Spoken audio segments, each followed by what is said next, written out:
राज्य निवडणूक आयोगाच्या मागणीनुसार सर्वोच्च न्यायालयाने राज्यातील 125 पंचायत समित्या व 12 जिल्हा परिषद निवडणुका घेण्याबाबत 15 दिवसांची मुदतवाढ दिली आहे।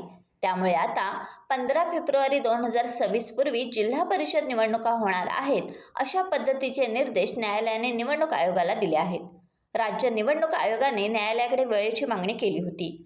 मतदार यादी अद्ययावत करणे, आरक्षण निश्चिती, प्रभाग रचना आणि प्रशासकीय पातळीवर तयारी पूर्ण करण्यासाठी अधिक कालावधी आवश्यक असल्याचे निवडणूक आयोगाने न्यायालयाकडे सांगितले। राज्यात अनेक जिल्हा परिषदांचा कार्यकाळ संपलेला आहे।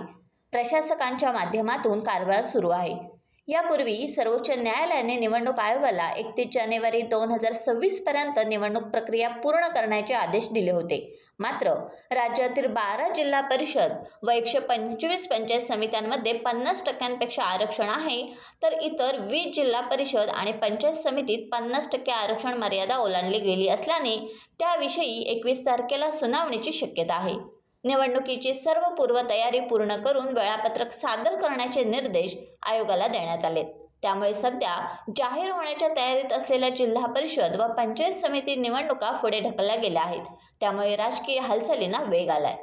टाइम्स डिजिटलला लाईक करा, सबस्क्राईब करा, शेअर करा आणि बेल आयकॉन दाबायला विसरू नका। पाहत रहा टाइम्स डिजिटल।